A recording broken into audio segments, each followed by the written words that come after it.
restate my assumptions. 1. Mathematics is the language of nature. 2. Everything around us can be represented and understood through numbers. We are going to watch the cult classic, highly praised. I couldn't get through 15 minutes of this movie back 15 years ago. Pi. Everybody says that the movie is amazing. It's shot in, I believe, black and white, from what I remember, and very reminiscent of just the 1950s and stuff. So let's see if it's worth a damn. I have more patience than I did back in the day. So, yeah, let's take a look at it. 3. If you graph the numbers of any system, patterns emerge. Therefore, there are patterns everywhere in nature.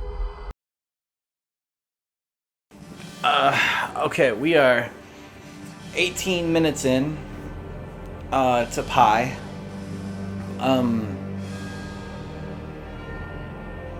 Do you see what's going on here? Well, he's trying to figure out. If there's a code to stock market. Right. Which I like that he does is like he takes the newspaper and he finds the spiral code, right? But you know, yes, there's probably a code and a pattern in that. But the problem is, what if it was a bigger newspaper and they listed it more? That sequence wouldn't be there anymore, would it? If you're trying to find holes in this movie so far, there's plenty. No, I'm just saying it's so okay. It's about a guy who antisocial, autistic, some type of something, and even he mentioned that when he was a kid, how he got different, which this sounds weird. As a kid, his mom told him don't look into the sun, so he did when he was 6. Everything went black. And then while everything was black, his mind kind of switched on. And then when he got his eyesight back, look, now he's a genius mathematician, sees patterns and everything and stuff. I think, this is my assumption, where this movie is going. I think because he's taking all these drugs all the time, I think that you cannot tell. He's not going to be able to tell what's reality and what's fiction. Okay, I see that. Do you know what time era is this supposed to be in too? Because his computer setup is from like the early, I'd say late to mid 80s. I think this is supposed to be the 90s. Okay. Because I think it's supposed to be the 90s, and it's supposed to be he's kind of like a bum. Doesn't have much money, doesn't have much anything, so he's using older computers. His friend, his professor friend that he goes to, doesn't exist. This is what I'm assuming. Doesn't exist. That Jewish guy who keeps popping up, the Hebrew guy, that keeps popping up over and over and over again. Right.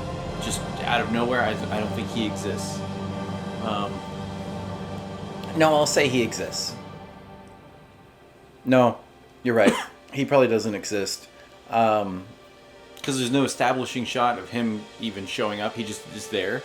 Right. And he's only affecting him. And it's like... Well, think of how many establishing shots are in the movie. Period.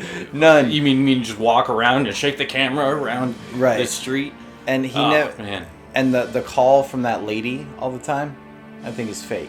Yeah, I think that's all in his mind as well. I think all of this is pretty much in his mind. He's a recluse, and he thinks he's more important than he is. Do you want to address So they made it black and white, which they didn't shoot it in black and white because they crushed the blacks where they added more contrast to it. So there is no information in the blacks at all, which is interesting. So when you have a mixture of the white and the black, anything that's supposed to be like gray or kind of have shadow, you see all this pixelization. And I assume that if you put that into a number sequence, that would look like something. That's why they did it. I don't think so. Yeah. No, I don't think that it's going. That's the reason why they did that. I think the reason why they did that is because this is obviously shot on film, but not properly. I think this might be 16 millimeter film, but it wasn't like properly lit. It wasn't any of that proper stuff. So I think what they did was they just did a wash on the film and made it completely black and white, so that way it could seem artistic. We want it to seem artistic because it's not. This came out around the same time Clerks did. Did it? Okay. I'll buy that. This is Darren Aronofsky. What did he do? His next... Okay, I couldn't tell you his next movie, but I can tell you he did things like... he did like the new Noah. All right, I appreciate that movie. He did. Oh my gosh, why can't I think of the? He does a lot of movies about drugs. Why can't I think of the one movie? Okay, so he did Black Swan. He did Requiem for a Dream, Mother, The Fountain, The Wrestler, Yeah. The Fighter. Okay, so to be honest, I believe that he did what I was saying because I mean all those movies have, hey look, let's delve even deeper. This isn't exactly Clerks. Clerks came out in like 92. Okay, so this was 1998. Okay. So the lack of setup for all this stuff is meaningful, so we want to look into every little piece of the movie. Keep in mind, it also had, in 1988, it had a $60,000 US budget. Where'd they spend the money? on the film? I don't know. Film wasn't that expensive back then. No, but processing it is. Okay, so we have this. His mathematician friend that possibly isn't there. He was obsessed with pi for 40 years, trying to find and then he gave up a pattern in it, and then he gave up. So he's trying. Why is he caring about the stock market so much? Is he trying to make it rich? Or is he just trying to find a pattern in things, and he finds obsessions? Because a lot of people, they find obsessions who are extremely smart with numbers and stuff, and they obsess over something, and even if they find the answer to it, they never quite find the answer to it. And I just wonder if this movie is going to do the same. You know, I take that back. What? A lot of people, when they say what a film's budget is, they don't tell you the full budget. The production budget of this movie was $134,000, including $60,000 for production and $68,000 for post-production. You ever hear of Kabbalah? Jewish mysticism. Insomnia haunts him and he twists and turns in his bed. We are now 32 minutes in, 51 minutes left. It has picked up a little bit. Oh, look. Now we have this 216-digit number, and his friend who he met, who we still believe is not real, are like... he's into the Torah, and he's a numerologist, and he's trying to find a pattern in the Torah, and he has uncovered that there's a pattern of 216 numbers.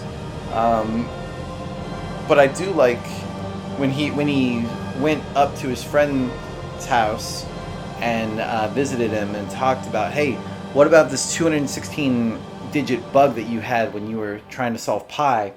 And he's like, hey, don't worry about it, because once you start getting like obsessed with a number, you start seeing it everywhere and you throw everything else out.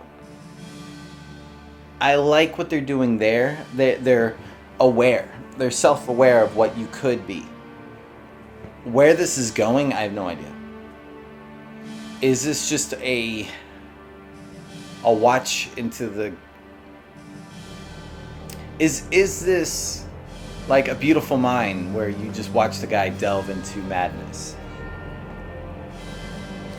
I can tell you right now, the interest level of the movie from the get-go was not really that high.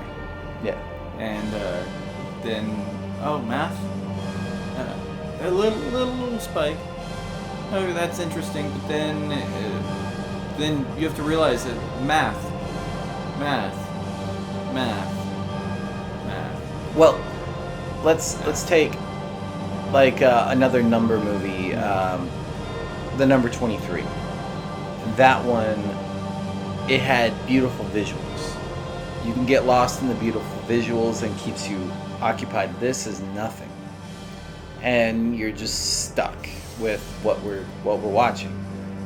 Just black, white, and which, to be honest, symbolizes what the guy is looking for. He thinks the world is black and white. Math or not? Yeah. Pattern or not. You know, here's the thing that bothers me. Okay, as a filmmaker, kind of like you're watching a filmmaker's intentions. Those filmmakers' intentions is to... Every filmmaker wants you to watch their movie. Like, that's the thing. Okay. Every filmmaker wants you to see their movie. You want people to watch and enjoy. This is tough. Yeah, it's really hard to sit through. You have to force yourself to sit through it. This is really tough. There's nothing intriguing about it. I don't feel like he's on the verge of discovering anything. I know where I want him to get to, and I don't think this is going to get that far, and I think I'm just going to be let down with my assumptions that I want a breakthrough to happen, but to be honest, if this breakthrough happened, it's a movie, so we're not going to have a breakthrough in something monumental and life-changing that I'm going to leave going, whoa, did you know this? And that's my big problem, is I want a breakthrough in something insanely cool that's going to change my outlook on things, but I don't think I'm going to get it. No, we're going to get a headache. Maybe that pattern is like the pattern in the stock market, the Torah, this 216 number. This is insanity, Max. Or maybe it's genius. I have to get that number. Hold on, you have to slow down. You're losing it. You only gave us part of the code. Now give us the rest of the code so we can set it right. You are only a vessel from our God. You are carrying a delivery that was meant for us.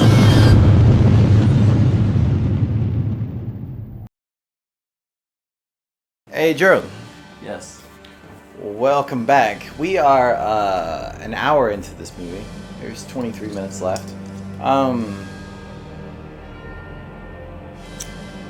So I'm getting a lot of things. Is there a movie called Spiral? That's about that's like a mind, like a. I remember there's one. Might be. Because he started realizing that he calls it the golden spiral, and so that is a thing, and he's finding it everywhere, and this and that, and I wonder if he's just going nuts.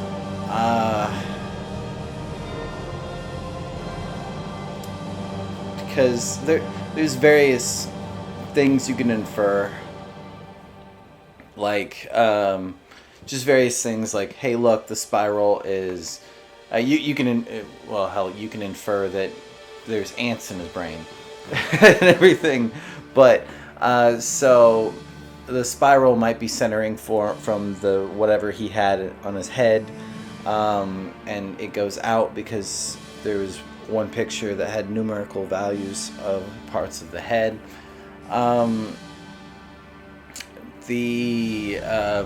He's finding spirals in even the chemical makeup, whatever that was, of the ooze. That ooze stuff. I don't see where he's getting with this. The one guy that is his friend that stopped on all this pi research and stuff. The computer trying to figure out the sequences became self-aware and was spouting out the sequences and stuff of its chemical makeup, its silicone chemical makeup, from trying to do a problem, because this is possibly pi, I'm assuming, is possibly the numerical value of a life. And similar from what he's saying, it starts out, he actually was saying that the things start out very complex, similar to the game that they always play, and then as you keep going, you start to find patterns and everything gets a lot simpler, which that is the opposite of life, and it gets bigger and more complex, and it starts out simple, and it starts in a spiral, and that's pi. Pi starts out simple, 3.147. So it starts becoming more and more complex and more insane. And I think that's what he's going to get at in this revelation and this and that it is a spiral. Pi is a spiral. It starts at one point and it gets bigger and bigger and just astronomical. I'm hoping that it's more in depth and more something than I just figured out. I think the whole movie's a spiral into boredom. Yeah, you fell asleep. you fell asleep. That's saying a lot. You don't fall asleep very often. And it's midday. But part of it is you're staring at. Now, keep in mind, I like some black and white movies. I can watch John Wayne movies. I can watch anything, but intellectually, you're watching a story. You know, you're watching something that stimulates your intrigue, your interest. You know what bothers me in this? It's his character. His character is unlikable. I really like that neighbor girl who really likes him. I feel for her. I'm like, come on, just say something nice to her. Go out on a date. Do something.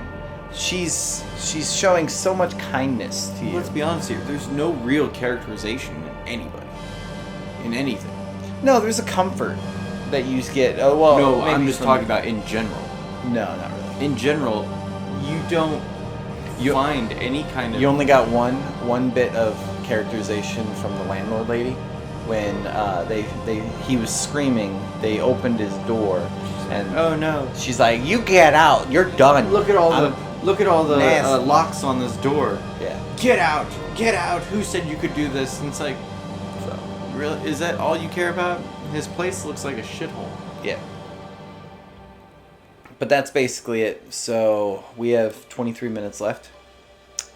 Maybe that pattern is like the pattern in the stock market. The Torah.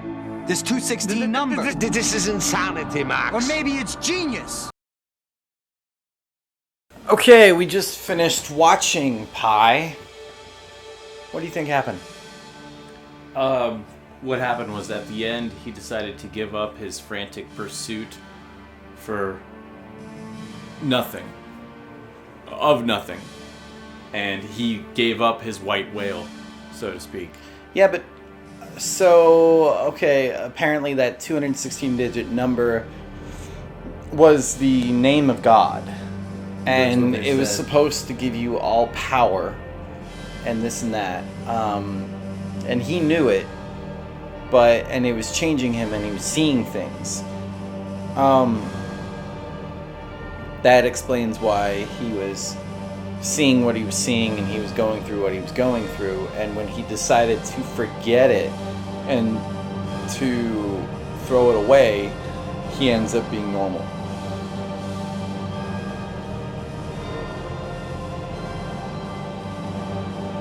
Again, I don't think all of that was real in any manner. No. I mean, I understand the rabbis. The one people, they probably thought they were going after him because they thought he had something, which they picked up the wrong thing. He was working on something else, and it was just a miss. So what's the point? Why would you make this story? There was no point. The only thing that was actually real, the guy had a mental disorder. And he thought everything was to numbers, that he was paranoid, but none of that was real. None of that was actually happening. And he decided to give up on his paranoia and give up on his white whale, so to speak, for So what you're saying is everything that happened in the story didn't actually happen. Yes. It was just in his mind going through all this stuff and then accepting to throw away his psychosis. Yes. Okay. Because what did everybody say? Give up on it. Go enjoy life. Don't think about it too much. What did he do at the end? He gave up. And then everybody enjoy life. And then everybody who quote we said weren't real is no longer in the picture. Yep. Neither is his hair. All right. Does that make it a better movie now? No. It still had no story. No. It was a very loose story, and you didn't like the character. At the very end, you got... Hell, you can't even stop yawning. I know. Because the movie's so boring. At the very end, you got some kind of characterization. Right. Because he was like, oh, I don't know, to the little girl. That was characterization. You didn't get that to the end of the movie, so I didn't care about the guy until that moment. Right. And at that moment, it was too late. I've checked out. I've punched that ticket. I like intellectual movies. I like movies where you have to think and analyze and study. But you don't think and analyze Spiral and study. was a serial killer movie. Yeah. He was a serial killer. Yeah. Yeah. Okay. Just bringing that back. Okay. Either way, it's not a good movie. People like it because they're like, what does it all mean? It means so much more. We just told you what it all meant. Go figure. I mean, was it unique? Yes. Was it interesting for its time? Yes, it was an experimental movie. Does it deserve the praise that it gets? I think not. Does that mean we have to eventually watch? What's that one that goes through time? It was low budget movie. No, we don't have to. I think we might have to. Well, because I like watching these cult movies to see if, I mean, what's the draw? The draw for this is just because it's weird, and that some people can infer different possibilities, but it's no Donnie Darko. By the way, it's called Primer. There you go. But it's no Donnie Darko with you can infer so many different things and everything. Hold on. The theatrical cut of Donnie Darko. Don't go to the director's cut because that explains everything. And you don't want that explanation. Trust me. Aliens. You don't want that explanation, trust me. But, so, this is one of those ones that it appeases the people that, ooh, it's probably something that you can look into and be much more than it is. But, it's like 2001: A Space Odyssey. It's really cut and dry if you know how to answer the movie. And just like 2001: Space Odyssey. Oh, what's it all mean? What's it all about? What is everything that's going on? Well, you're not supposed to know because you're supposed to read the book. Because it only ends 3/4 of the way through the book. Yeah. So you're supposed Even to have Stanley read... Kubrick said, no, you're not supposed to just watch my movie. You're supposed to have a book in hand and watch it and have visual representation of what's on the book. Right. So once you understand that and you know deciphering it, it's like it actually it's very simple. Just like his other movie, Mother, right? I know our friend Daffy, he hated that I answered the movie 20 minutes in. I was like, this is what it's all about. And he's like, he kept quiet, but then after the movie, he's like, God, you answered it 20 minutes in, and I didn't want to, I was like, this is what it's all about. And if you knew the Bible, you know what's going on. If you know stories of the Bible, you know exactly what's going on. The end. And did it make it a good movie? No. No, it didn't. But then he's even like, how did this happen? How did this happen? Well, or why did this? Yeah, why did this happen? Why did this happen? I was like, well, because that's that. And he's like, oh, I didn't know that. I didn't get that. So. All right. I really like this movie, Noah. I like the direction Noah It was a weird went. interpretation of it. It's brand new. I liked Black Swan.